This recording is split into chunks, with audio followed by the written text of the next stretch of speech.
이 말씀을 읽으면서 지난주에 우리가 엠마오로 가는 두 제자를 하나님께서 예수님께서 직접 가셔서 구원해 주셨던 이야기가 인상되지 않습니까? 처음으로 복음이 이제 막 선포되는 그 시기였습니다. 제자들에게도 혹은 또 제자가 아니라 할지라도 하나님을 찾는 사람을 하나님께서 구원하시는 귀한 은혜의 사역을 저희 봅니다. 우리가 사도행전 7장에 보면은 첫 집사 한 분인 스데반이 순교당하는 모습을 봅니다. 사람들이 모인 자리에서 메시아를 당신들이 주겠다라고 선포하는 말 때문에 그는 돌을 맞아서 죽었습니다. 첫 순교자가 되었습니다. 그러고 나서 제자들은 그를 장례를 지내고 오늘 8장 앞에 보면 점점 심해져가는 기독교 압박을 피해서 뿔뿔이 흩어졌다라고 이야기를 하고 있습니다. 흩어지면서 그들은 가는 곳곳마다 가는 그 자리에서 복음을 선포했습니다. 다시 말하면 강제로 흩어졌지만은 하나님께서는 그 흩어진 그 모습을 통해서 복음을 예루살렘과 유대아와 사마리아와 땅끝까지 전하는 기회로 하나님께서는 쓰시고 삼으신 것을 우리가 봅니다. 우리가 원하지 않는 모습이지만 하나님께서는 그걸 쓰셨습니다. 그래서 많은 사람들이 북쪽으로 지금 시리아의 다마스커스로 도망을 갔습니다. 또 일부는 사마리아로 갔습니다. 다마스커스로 도망간 기독교인들을 붙잡아 오겠다고 바울이 되기 전에, 사울이 예수님의 제자가 되기 전에 그는 제사장에게 가서 편지를 받아서 다마스커스로 기독교인을 잡으러 갔습니다. 가는 도중에 다메섹 노상에서 예수님을 만났습니다. 예수님이 너 지금 뭘 하고 있냐? 하라고 만나주셨습니다. 그러시면서 예수님을 핍박하던 사울을 돌려서 예수님께서는 자기의 제자로 삼으시고 그를 통해서 소아시아와 유럽의 복음을 전하는 사자로 삼았습니다. 또 한편으로 빌립을 통해서 사마리아의 선교를 시작하였습니다.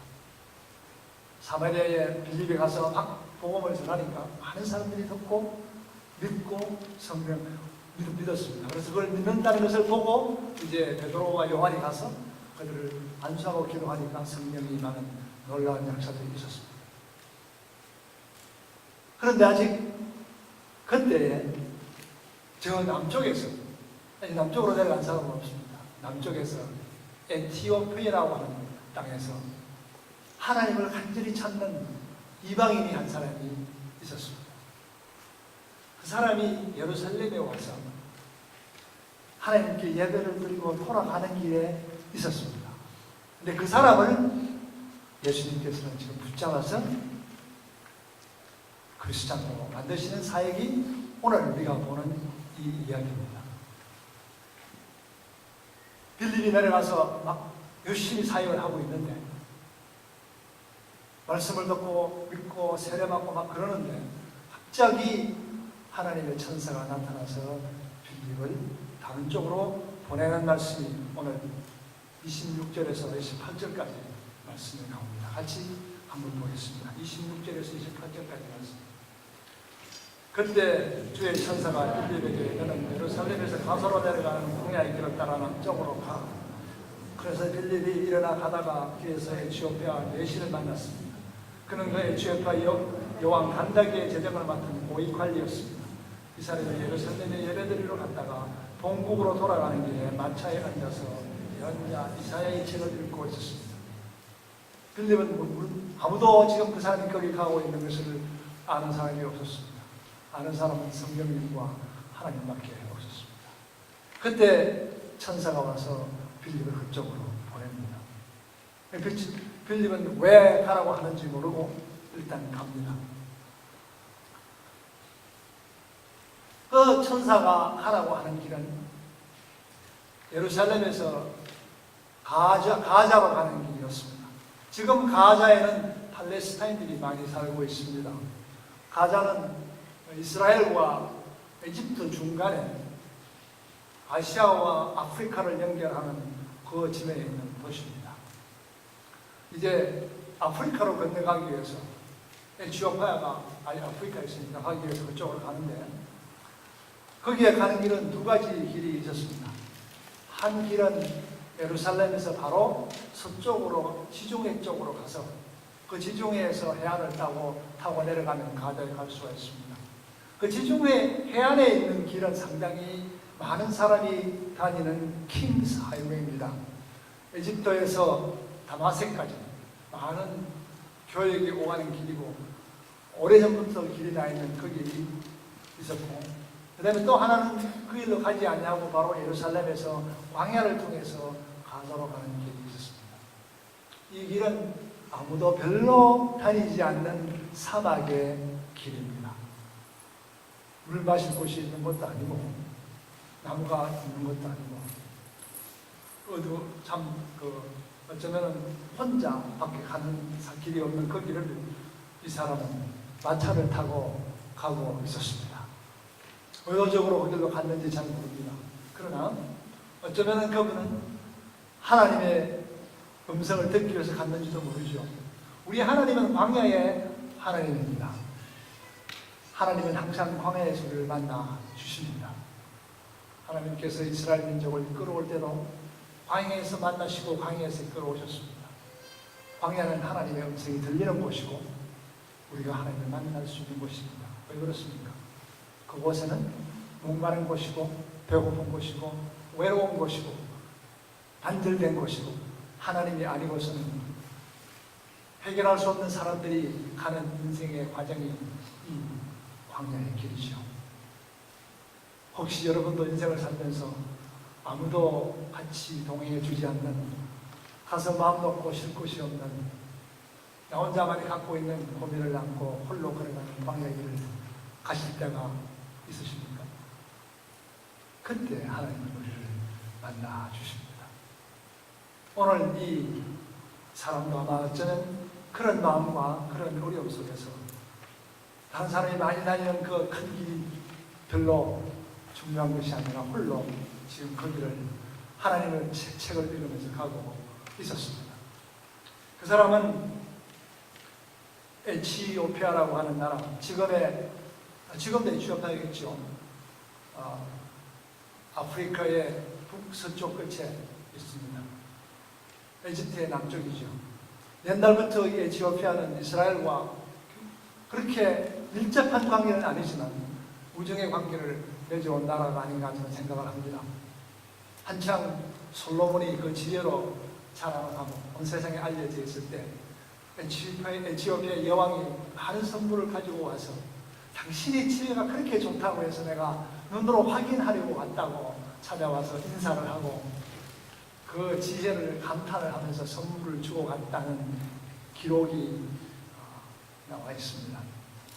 그것으로 봐서 아마 이렇게 옆에 있어서 싸우는 나라가 아니라 멀리 있으면서 서로 어쩌면 교역이 있었던 나라고, 그래서 그들은 이스라엘의 여호와 하나님은 알고 있었고 믿고 있었던, 완전히 믿었던 나라는 아니지만 충분히 알고 신앙생활을 할 수 있었던 그런 나라였습니다.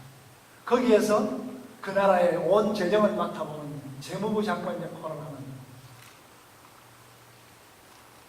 요즘 말하는 재무부 장관이죠. 벤 같이 은행장을 하고 은행 총대를 하고 있는지 모르겠습니다만 한 나라의 재정을 다 관리하는 사람이었습니다. 근데 그 사람은 내시였습니다. 여러분 내시가 어떤 사람인지 아시죠? 내시 한국 수업 여러분 보셨습니까? 옛날에 한 저장님과 제가 한번 본 적이 있습니다. 내시는 이제 왕궁에서 왕 밑에 있는 궁녀들을 다스리고 또 임금님 옆에서 임금님의 가장 측근자로서 왕의 친구가 되어주고 함께 생활하는 사람입니다.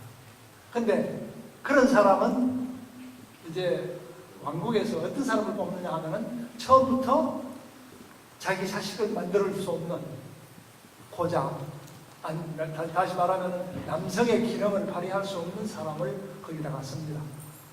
아마 그런 사람이야 욕심이 없고 순수하게, 자기 자식이 없으니까 낼 욕심이 없죠. 그래서 순수하게 임금에 대해서 충성을 다하고, 아마 그래서 그런 것 같아요. 그리고 궁녀들을 다루어야 되기 때문에 남성적인 기능이 있으면 문제가 생길 가능성이 많아서인지 모르겠습니다. 그래서 우리 이조 시대에도 그 안에 내시가 있었던 것을 우리가 압니다. 아마 이 나라에도 그랬는지 모릅니다. 그런데 이 내시가 되기 위해서 처음부터 나면서부터 남성의 기능을 상실한 사람이 나는 게 아니고, 어릴 때 그 기능을 없애서 그런 사람으로 키운다고 하는 것을 저는 그 내시의 영화에서 보았습니다. 왜냐하면 내시는 자기가 굉장히 권력이 셉니다. 왜냐하면 임금이 자기 말을 들어주기 때문에. 그리고 돈을 축적할 수가 있는 가장 인간적인 측면에서 가장 높은 자리에, 욕심을 내는 자리에 있지요. 근데 그 자리를 지키다가 보면은 다시 그 자리를 자기가 원하는 사람에게 넘겨주고 싶은 생각이 나겠죠. 최소한 그 정도는 나겠죠. 뭐 돈을 갖다가 줄 자녀는 없지만. 그래서 쓸만한 아이를 골라서 아예 고자로 만들어서 데려와서 키우면서 자기의 후계자로 만들어 가는 것을 제가 보았습니다. 아마 이 나라도 그랬는지 모릅니다. 이 사람이 그렇게 해서 내시가 되어서 이제 나이가 들어서 권력과 모든 것을 명예를 진 만큼 인정도 받고 아마 그렇게 살았던 사람 같습니다.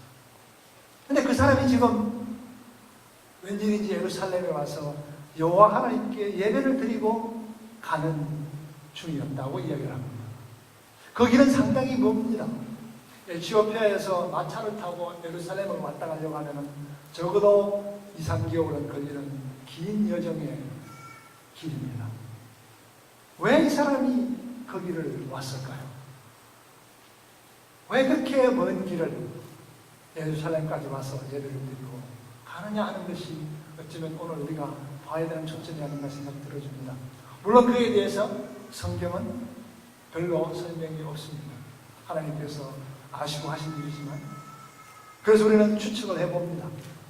이 사람이 모든 권력과 모든 명예를 다 졌지만 이제 나이가 들어서 어느 나이에 들어가서 이제 자기 인생의 정점에 서서 이제 갈 길이라고는 내려만 길이요, 자기의 죽음의 길을 바라볼 수밖에 없는 그 나이가 되었을 때 아마 이 사람은 자기의 존재와 삶의 가치와 자기의 앞으로의 길에 대한 해결책을 찾으려고 노력을 하지 않나 하는 생각이 들어집니다. 어쩌면 그는 젊어서부터 이미 여호와 하나님을 알고 있었고 시나고그에 가서 예배도 드린 적도 있고 성경을 듣고 혹은 또 읽고 했던 사람이었는지 모르겠습니다. 그러나 그가 성경을 읽고 그동안 해올 때 그는 모세오경을 읽으면서 부딪힌 벽이 하나 있었습니다. 그 부딪힌 벽이 뭐냐면 모세오경을 쭉 읽어 내려가면서 신명기에 와서 신명기 23장 1절을 보았습니다. 신명기 23장 1절은 어떻게 되어 있습니까? 신명기 23장 1절에는 이렇게 되어 있습니다. 남건이 상하거나 베어 거세된 자는 아무도 여호와의 총회에 들어올 수가 없다. 말하자면 고자는 이스라엘 이 커뮤니티에 속할 수가 없고, 다시 말하면 이것이 하나님의 말씀이기 때문에 하나님한테 예배드릴 수가 없는 존재라는 것이죠. 인생의 의미를 찾고 하나님을 찾아가서 자기의 갈 길을 추구하고 있고 하나님을 추구하려고 했는데 벽에 부딪힌 것이죠. 난 끝난 얘기구나. 내 인생이라고 하는 것은 하나님하고 거래가 이미 옛날에 끝났구나. 내가 선택한 건 아니었지만 어차피 나는 이 신세가 되었고 이제는 하나님하고 끝난 얘기구나. 아마 이런 생각을 하고 하나님 앞에 나가는 것을 아마 단념을 하고 있었습니다. 그런데 가끔 시나고그에 오던 사람이 나오지 않으니까 레바이가 셀폰으로 전화를 했겠죠. 전화를 왜 요즘 나오시지 않습니까? 상당히 높은 분이니까 아마 좋은 말로 했을 겁니다. 근데 이 사람이 하는 말이 나 제가 설 자리가 거기 없던데요. 하나님이 나 같은 사람은 앞에 오지도 말라고 신명기 23장 1절에 말씀하셨지 않았습니까? 그러니까 레바이가 하는 말이 아니요. 그것은 그때 이야기고 혹시 이사야서를 읽어보셨습니까? 이사야서에 무슨 말이 있는데요? 이사야서 56장 3절에서 5절을 한번 읽어보십시오. 그래서 이사야서 56장 3절에 5절에서 저는 읽어보았습니다. 거기서 이렇게 얘기합니다. 이방 사람이라도 여호와께 속했다면 여호와께서 나를 그분의 백성과 차별하시는구나 하는 말을 못하게 하라. 이방 사람이라도 고자라도 내시를 얘기합니다. 고자라도 나는 마른 나무에 불과하구나, 열매를 맺지 못하는 마른 나무에 불과하구나 라고 말하지 못하게 하라. 이게 웬일입니까? 고자를 나오지 말라고 하셨던 하나님, 이게 웬일이냐 그 말이죠. 그리고 여호와께서 말씀하셨습니다. 고자라도 내 안식일을 지키고 내가 기뻐하는 일을 골라서 하며 내 언약을 단단히 붙들기만 하면, 무슨 얘기입니까? 믿음만 있다면, 나를 믿고 나를 따르기만 한다면 내 성전과 내 성벽 안에 기념들을 세워주고 아들과 딸에게 물려주는 이름보다 더 좋은 이름을 내가 주겠다. 내가 그들에게 영원히 끊어지지 않는 이름을 주겠다. 이게 웬일입니까?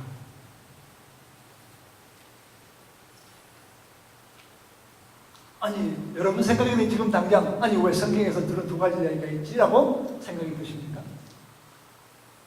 두 가지가 아니라 여러 가지 이야기가 있습니다. 왜 그렇습니까? 성경을 주실 때 하나님의 목적이 다르기 때문에 그렇습니다.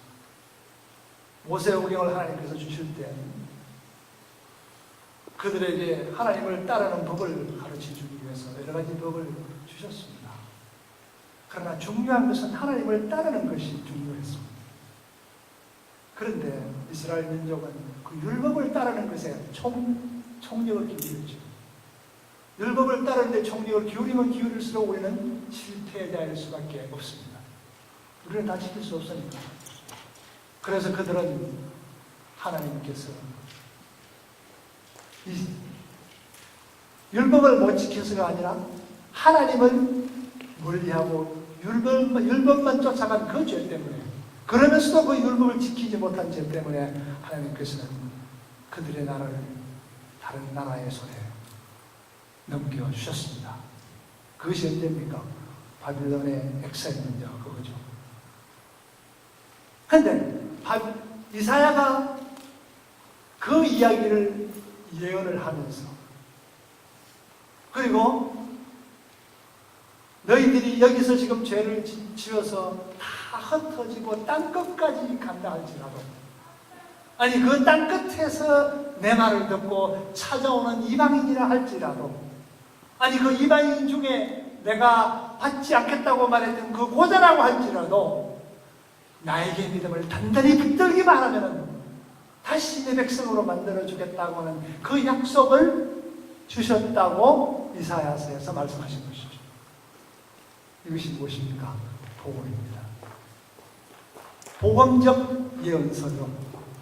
왜냐하면 이스라엘 민족은 하나님 앞에서 율법을 순종함으로써 구원을 얻을 수 있는 사람은 아무도 없다는 사실을 몰랐습니다. 그렇기 때문에 은혜로만 구원을 받을 수 있다고 하는 사실을 몰랐기 때문에 하나님 앞에 은혜를 구하고 나오지 않았다고 말이죠. 이제 그 백성을 다시 주님의 백성으로 구하기 위해서 하나님께서는 은혜의 시대를 열 것이라고 이사야는 지금 이야기하고 있는 것입니다. 그 은혜의 시대를 열고 완성시키신 분이 바로 예수 그리스도시죠. 예수님은 이 땅에 오셔서 너희가 무엇을 과거에 했느냐를 묻지 않으신다고 이야기합니다. 네가 내 말을 믿고 나에게 나오기만 한다면 믿음에 의해서 너를 구원하겠다고 하는 그 복음이 예수님 오시기 800년 전에 이사야서에서 이미 약속하고 있다고 하는 사실이죠. 이내시는 그 복음을 그때 보았습니다. 그 복음을 듣고 예루살렘에 올라온 건 아닙니다. 그런데 이것을 듣고 자기가 하나님 앞에 설 자리가 있다는 것을 알고 아마 예루살렘에 오기 전에 이야기를 들었는지 아니면 예루살렘에 와서 이사야서를 구해서 그때 들었는지 확실히 모르지만 그는 하나님 앞에 서 있다고 하는 것은 알았습니다. 그래서 하나님 앞에 예배를 드리려고 온 것이죠. 아마 오기 전에 아마 이야기를 보지 않았나 그런 생각이 들어집니다. 성경의 기록이었기 때문에 우리는 지금 추측만 하고 있는 것이죠.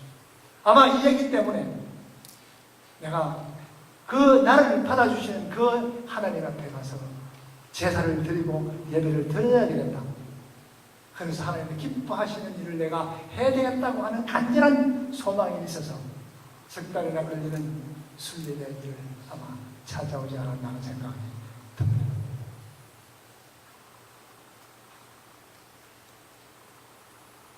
그래서 예배를 드리고 그런데 예배를 드리러 와보니까 상당히 상황은 그렇게 은혜를 받고 그런 상황이 못 됐습니다. 그 당시에 이제 막 예수님께서 십자가에 못 박히신 후였고 에티오피아에는 얼굴이 검은 모습입니다. 흑인이죠. 거기다가 내시죠. 옷차림이 다르죠. 거기에 와서 자기가 모르는 질문을 물을 만한 상대를 찾기도 힘들고 예루살렘에서 예배를 드리긴 했지만 빙빙 돌면서 사실상 이방인의 텔들을 넘지 못하고 그냥 내려가는 중에 있었다는 말씀이죠. 하나님이 그걸 보셨습니다. 자기를 찾아온 한 신실한 사람이 하나님을 만나서 정말 은혜받는 모습이 없이 아니 예수님께서 지금 막 선포하신 십자가의 복음을 듣지도 못하고 내려가는 한 사람을 구하기 위해서 하나님께서는 빌립을 급파한 것이죠.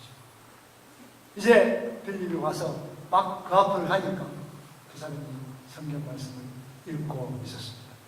성경 말씀은 원래 소리 내어서 읽는 게 정상입니다. 구약은 더더욱더. 그래서 그는 혼자 내려가면서 외로운 길을 내려가면서 자기 혼자 소리 내어서 그 이야기를 읽고 있었습니다.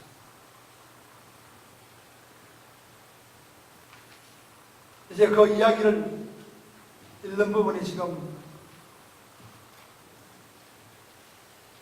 막 빌립이 도달했을 때에 내시가 읽고 있던 말씀은 29절에서 31절까지 말씀입니다.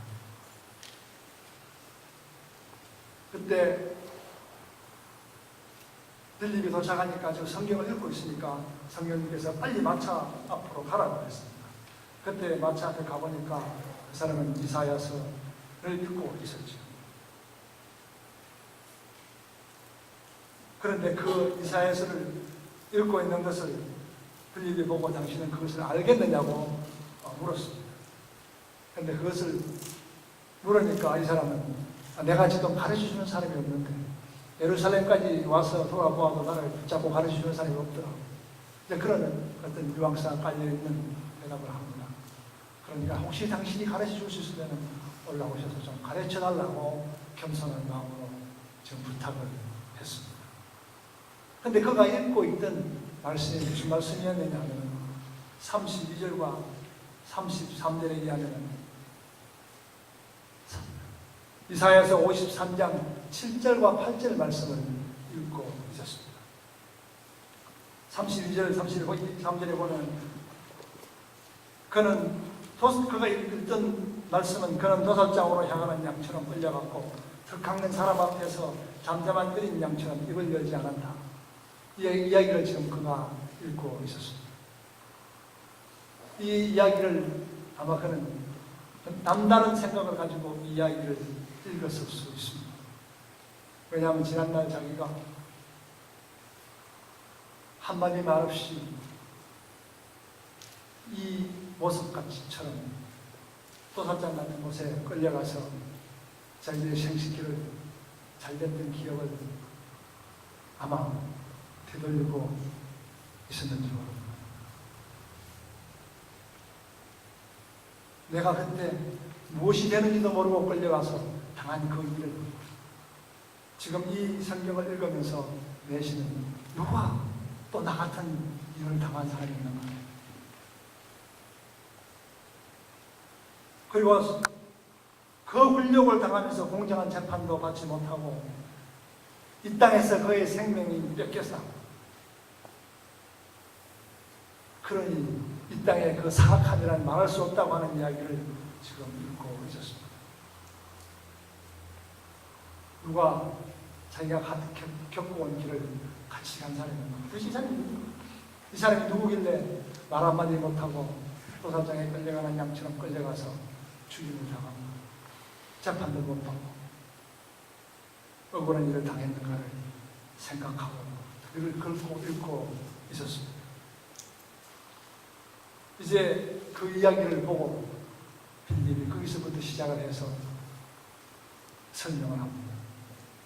그게 끌려갔던 자는 예수님이었고 예수님은 메시아였고 이 땅에 오셔서 30년을 살면서 결혼도 안 했기 때문에 자녀도 없고 말 한마디 아니하고 고난을 받으시고 그냥 돌아가셨는데 그분이 우리의 죄를 대신해서 돌아가셨다. 하나님은 그 이름을 가장 영광스럽게 하셨습니다. 지금은 그분이 하나님 우편에 앉아 계시고 지금도 우리를 위해 기도하고 계시는 분이라고 설명을 했습니다. 그 이야기를 들은 예수님 56장에서 약속하셨던 하나님의 말씀이 바로 예수 그리스도를 통해서 이루어졌다고 하는 것을 확신하게 되었습니다. 이방인이라 할지라도 호자라 할지라도 내 말을 단단히 붙잡기만 한다면 자식을 두고 자기 이름을 대대손손이 넘겨주는 그보다 훨씬 더 귀한 이름을 내가 남기게 해주겠다고 하셨던 하나님의 약속이 예수 그리스도를 통해서 이루어진 것을 저는 보았습니다. 아, 그분도 나같이 자식 없이 마른 나무처럼 살다가 나같이 당하고 억울하게 돌아가셨지만 하나님께서 그를 귀하게 쓰셨구나 하는 것을 사람은 본 것이죠. 예수님 안에서 자기를 찾는 이때 이 내시가 어떤 기쁨 속에서 있었을 것이라고 하는 것은 여러분 이해가 잘 안 가시죠? 어떤 것을 느꼈을까요? 잘 안 가실 겁니다. 그런데 여러분 하나님을 간절히 찾아보신 분은 이해가 갑니다. 제가 한 10여 년 전에 어떤 분한테 그런 이야기를 들은 적이 있습니다. 자기 올케가 텍사스 어디서 사는데 신앙생활이 너무 힘들어 하는 중에 있었는데 1대1 제자 교재를 하나 보내주었다는 그것을 받아놓고 그걸 보면서 통곡을 했다라는 소식을 들었습니다. 여러분 1대1 교재를 놓고 왜 통곡을 하겠습니까? 상상이 안 가죠? 여러분 아마 상상이 안 갈 겁니다. 하나님의 말씀을 찾는 갈급함 속에서 탈출구를 찾지 못하고 혼자 고민하는데 1대1 교재가 딱 왔다고 하는 사실은 여러분 새로운 창문이 새로운 세상이 열린다고 하는 것을 여러분은 지금 잘 모를 겁니다. 그런데 그런 경험을 해본 경험이 하는 사람이 있습니다. 저도 간절하게 하나님을 찾았던 경험이 있습니다. 제가 30대 후반에 제 삶을 보면서 제 생활이 너무나 안정이 되었기 때문에 상당히 어려운 상황에 들어간 적이 있었습니다. 30대 후반에 보니까 제가 영자 어머니를 한국에서 모셔왔고 80 넘어요. 지금 김명수 집사님 어머니 같이 78세의 제 어머니를 제가 모시고 왔습니다. 근데 그 어머니가 그렇게 바라던 손자를 보았어요. 그래서 제가 3남매를 놓고 집은 작았지만 자벤집을 하나 샀고, 그리고 직장이 마음에 들었어요. 그래서 인정도 받고 해서 아무리 내가 오래 있어도 나보고 나가라 소리를 할 것 같지 않은 직장이라는 것을 내가 확신이 갖고, 그리고 이 직장에서 65세까지 일을 하면 은퇴는 전혀 걱정 안 해도 될 것 같고, 모든 것이 안정이 되었다는 생각이 딱 드는데, 그 순간에 저에게 찾아오는 문제가 있었습니다. Then what? Then what? Is it over? Is it all you want to do? 이제 남은 삶은 무엇을 위해서 살아갈까 하는 생각을 하게 되었습니다. 왜냐하면 저는 그때까지의 제 삶이 열심히 하면 이룬다, 이룰 수 있다, 이루어야 한다는 것, 그거 하나만 바라보고 근 40년을 열심히 뛰었습니다. 하나님은 몰랐어요. 하나님에게 기도하며 뛴 거 아닙니다. 그러나 나중에 알고 보니까 그 시간을 지나면서 하나님께서 같이 하셨다는 신앙 고백을 저는 지금 충분히 합니다. 그러나 제 자신이 기도하고 매달리면서 살아온 40년의 삶은 아니었습니다. 그런데 딱 모든 것이 안정이 되고 나니까 이제 남은 삶은 얘들 키우고 죽는다를 기다리는 것밖에 없구나. 내가 죽을 때까지 얘들을 키우고 살아가는 것밖에 없구나. 그 생각이 딱 들어오니까 이거 굉장히 어렵더라고요. 왜냐하면 그동안에 살아올 때 내가 바라던 것이 있었고 비전만을 바라보고 뛰어왔던 그 관성을 스탑을 할 수가 없습니다. 그죠? 여러분, 기차 가다가 딱 서라 그러면, 비전의 꿈을 세우라 그러면 못 세우죠. 파괴되는 거죠. 제가 그런 상황 속에 들어갔습니다. 그때 제가 하나님을 찾기 시작했습니다. 교회 나간 지 10년이 지났습니다. 그때 찾기 시작했다는 거죠. 그때까지는 그저 적당히 왔다가 적당히 가는 신앙생활이었어요. 그런데 그때 하나님을 찾으면서 제가 스트러글을 하는데 교회에서 도움이 안 되었습니다.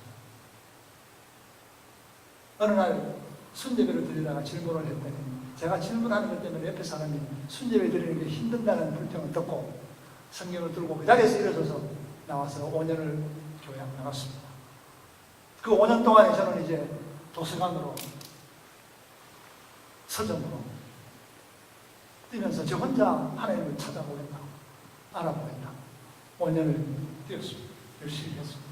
그러나 정리되지 않은 나의 이 노력은 어느 한 곳에 정리되게 하나님을 찾아가는 것이 힘들더라고요. 그렇게 노력했지만 순간순간 은혜를 받았습니다. 이 책 읽고 참 좋다, 저 책 읽고 참 좋다 그랬는데, 그러나 하나님이 정리되어서 제 앞에 내가 하나님이라 하고 나오는 것을 내가 느끼지는 못했다는 말이죠. 5년이 지난 다음에 제 딸이 책을 하나 사주었습니다. 내가 여러분에게 한번 들어본 적도 있습니다. 보네파가 지금 코스트 오브 디사이플십이라는 책을 제가 딱 읽고 완전히 해결했습니다. 그 책은 산상수훈의 이야기예요. 별다른 이야기 있는 게 아닙니다. 그런데 제가 거기서 그동안의 스트러글을 완전히 해결할 수 있었던 것은, 제가 붙들고 고민하는 그 문제를 가지고 고민하실 분이 있었다는 거예요. 누군가가 나와 아이덴티파이해서 나와 같은 이야기를 가지고 고민을 하고 이야기했던 사람이 유명한 신학자가 있었구나. 그 얘기 하나로 저는 모든 문제가 해결되었다는 이야기죠. 오늘 이 내시는 내가 겪어온 그 외로움, 그 좌절, 그 무시당함, 됩니다.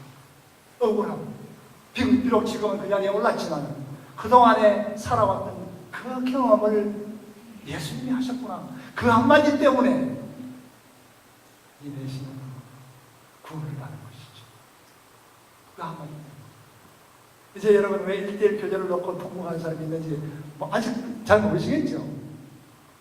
아무데 가도 1대1에 나오는 교재에 나오는 질문을 놓고 가슴으로도 답변해 주는 사람이 없어요. 교회에서 질문하면은 저 사람 사단이다. 그죠? 질문만 하는 사람 골치 아픈 사람. 그런 어려움 속에서 여러분 신앙생활을 해보신 분은 1:1 교제를 놓고 왜 통곡하는 일을 아십니까?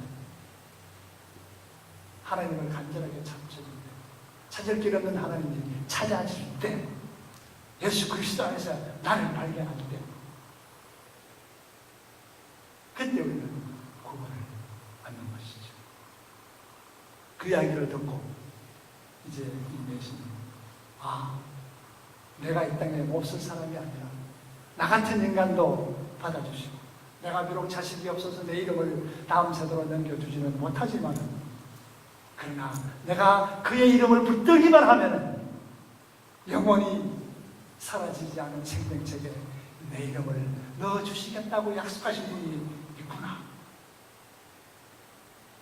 이 내시에는 새 하늘과 새 땅이 열리는 경험이었습니다. 그래서 그는 은혜 속에서 그 얘기를 하자마자 빌립은 사라졌고, 그래서 그러고 나서 두 사람이 가다가 세례를 받은 것이죠. 받고 빌립은 떠나고 자기는 새로운 익사이트를 감사와 기쁨 속에서 하면서 그는 가기를 갔다고 오늘 말씀하고 있습니다. 근데 그 사람이 아프리카로 복음을 들고 간 최초의 예수님의 제자였습니다. 그 사람 때문에 아프리카의 많은 영혼들이 주님 앞으로 인도되었다는 이야기죠. 예수님께서는 그런 사람, 고난 속에서, 외로움 속에서, 좌절 속에서, 아무도 알아주지 않는 고통 속에서 하나님을 찾는 그 영혼을 하나님께서는 부르시고 구원하시고 자기의 영광을 위해서 쓰셨다는 이야기입니다. 그 하나님이 오늘 여러분에게 다가오셔서, 그래, 내가 너를 사랑한다. 내가 너를 위해서 죽었다.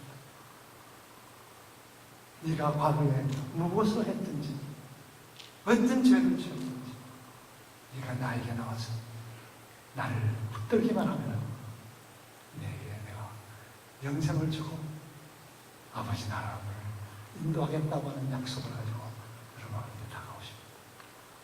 그 말씀 들으시고 이 땅에 부딪히는 모든 문제를 그 믿음으로 극복하시고 승리하시는 여러분이 되기를 축원합니다.